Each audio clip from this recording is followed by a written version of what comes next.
Megan Hicks of I Run Far. I'm with Nienke Brinkman. It's a couple days before the 2026 Sierre-Zinal. Hi Nienke, nice to meet you. Nice to meet you, thanks for having me. Yeah, we're here at the finish line of Sierre-Zinal. This is a race you know well. Your third time here. Yes, exactly. So you're the experts, it's our first time here. What should we be expecting this weekend? Oh, I don't know. I think it's a hard course. Like there's heat, there's a lot of climbing, there's a lot of fast running, and then a steep down, so you have everything. That's amazing. You want. Yeah. When I think of you, I think of a runner who's just got diverse capabilities. You're very good at mountain running, like steep trail running. You're also really good at flat and fast road running. This seems like a course that you get to play to all those parts of you. Yeah, I think so. I like the climbing in the trail running, and I do really like also actual speed running. Okay. So, and I think you can do that both in this race, but you need to also divide it well, because you can also blow up hard, I think. Like the sort of three different sections of the course are very interesting, like lots of climbing out of the gate. Yeah. And then sort of this rising contour through the middle of the race. Yeah. And then this fast and then very fast descent. Yeah, I think the last part depends how good you are in the downhill, because it's so steep. You can be very fast, but if you're not good at downhill, maybe it's not that fast. Yeah. But yeah, there are so many components in the race that you can have many people coming back later in the race, depending on what is your strength. Yeah, like we're on the sort of faster, flatter running. Who's going to come up now? And then on the, just like send it back down to town. Who's the best descender, right? Yeah, so I think if you have the first climb done, it's not determined who will win, I think. It was very exciting. Yeah. Maybe hard as the racer. But that's also exciting as a racer. Okay. It's like you need to send it until kilometer 31. Yeah, till the very end. Yes. Yeah. Well, this is I Run Far's first on-camera interview with you. Yeah. We know a lot about you. Fans of the sport know a lot about you. You have been around for 5 or 6 years, but just give us a quick summary. You were like a field hockey player turned runner during the COVID pandemic. Yeah. Is that right? Yeah, I always played field hockey. Okay. But then I moved to Switzerland, and the field hockey there is not, at least in the teams that I played, not so much, not really the training that I wanted. Okay. So then I started running, and COVID also came, and I did more running, and then after COVID, I wanted to test myself, and then it went really well, because I did this race and I was second, and then a lot of doors opened. Yeah. Yeah. For me, it's really interesting that you're a COVID runner, because where you started the sport, because when I think of those types of runners, they came to other sports that were closed down during COVID, and they did it recreationally and for fun, and you came to it and discovered pretty quick that you were a super fast runner. Yeah, I think we had a really good group going during COVID, Okay. like a lot of friends who were very motivated, and I think that helped a lot too. Everybody was just wanting to get fit, and it was like a group effort, so that was really cool. I think that helped. And so post-COVID, when racing came back again, you sort of went straight into lots of different types of racing. You were like, oh, mountain running, I'll try that. Trail running, I'll try that. Road running, I'll do that. Yeah, I think the trail running, I did it because I still had a ticket for Sierre-Zinal marathon. Okay. And COVID it was happening, this race, so I was like, let's just do this race because it's not cancelled. Yeah. But I was actually planning to do the road marathon too. So after some trail running, I still thought, but my main goal, what we trained for with all these people, was also the road marathon. Yeah. So that's why I decided to, in the end of the year, to do the Valencia marathon, still to do that dream too. Wow. Yeah. Yeah.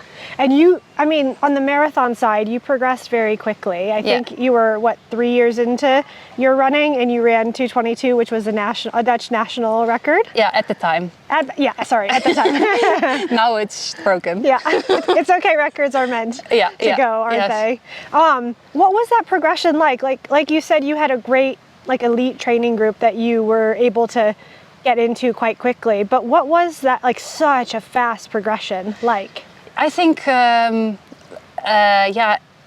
had to learn to do like how to structure training, and I think when I finally had like easy days easy, hard days hard, and I got a coach to help me figure that out, I progressed really quickly because it was a very good schedule and there was a lot of room for improvement, and I think then I improved quite quickly. Huh. Yeah.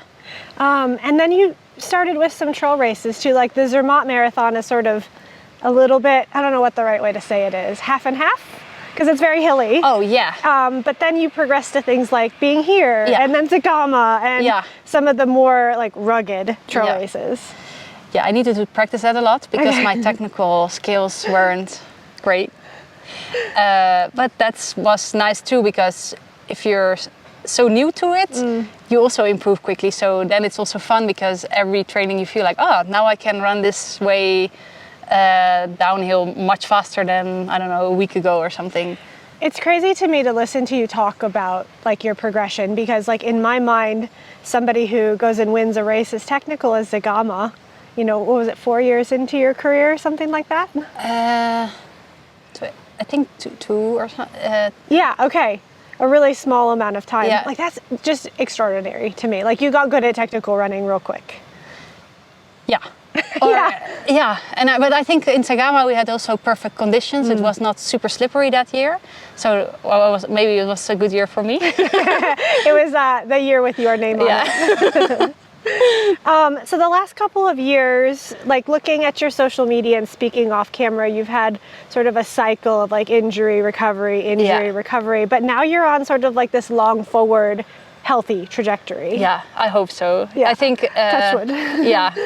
It was tough because, I made a very linear, big progression, whatever. And then of course, I think I put a lot of pressure on myself and wanted more. And it's hard because I just broke down, and to recover from really big overtraining and stuff, it's hard to come back from.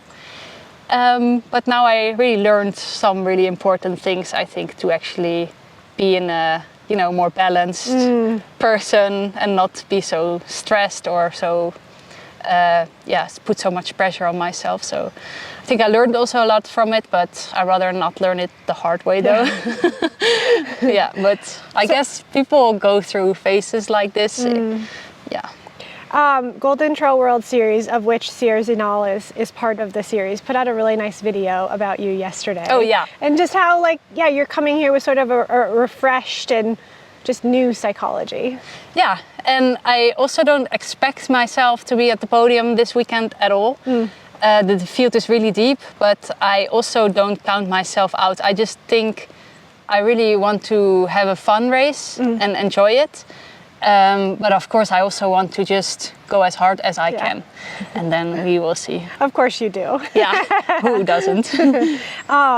This season, you've had some great racing. Like you won the VK at Zagama, which I think, was that your first race back from? In the trails. And before that was a half marathon, correct? Yeah. Which I think like out of the gate you ran, was it 112, 111? Yeah. It's like a beach race in the Netherlands. It's really funny. You do half on the beach and it's more tactical because there's a lot of wind. Okay. And then you turn in the dunes to go back, and you have the wind usually in the back. So then you need to like open the gas and go. Okay, it was a good day for you though. Yeah, it was nice. Well, that was a good race. A little half like on trail or on dunes or on sand. And I don't think it's a trail. I use my road shoes, so I guess it's a road race, but on sand, I don't know. Then you were at the Zagama VK, which was kind of exciting because it was the anniversary race. They brought back all the past champions and you got to come and be at the VK. Yeah. I also thought about the full one, but I thought it was a bit too early. So then I decided to do the VK as a starter, a teaser. Yeah, teaser. But it's hard discipline, the VK. You've also been to the European Off-Road Championships. You came to America for Broken Arrow. Yes. What else have you done? Nothing. That's that it. was it. Well, and then you had a vacation in America too. Oh yeah, well, like afterwards I wanted to spend a little bit of time there, and I helped a friend in the Western States. Yeah. Okay. And then just spent a little bit of time in Mammoth Lakes, and then went back to. I live in Zurich, so then spent some time training in Zurich. Got it. Yeah.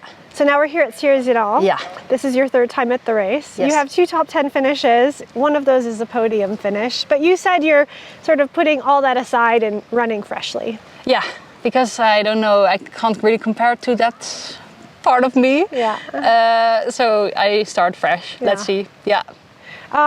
You said at the beginning of the interview about all the different factors that there are to this race. There's the course itself. I think the weather forecast is quite hot for this weekend. Yes. We also have altitude on this course. Yes, there is everything. Yeah. I think the heat in the beginning, because we start in Sierre, it's super hot. Usually you start at 10:30, the woman. Yeah. And that can also play a huge factor in how you feel, I think. So the heat, and then you rise to like 2,000 meters altitude. And then you're in full sun at 2,000 meters for... But it's a bit cooler. Okay. Because you're a bit higher. But still, it's also the weather is a big component in this race, I think. This being part of sort of your journey back to health and like discovering the new you, what does your best day look like on Saturday? I think that when I finish, that I really feel like I don't have more in my tank. Okay. So, and then you whatever place it is, you couldn't have done it differently. Okay, I think not that when you went out too fast and you blow up, you also don't have more in the tank. So I want to also be proud of how I distributed my energy. Yeah, leaving the last bits of energy for the very final descent. Yeah. Nienke, best of luck to you in your third Sierre-Zinal this weekend. Thank you.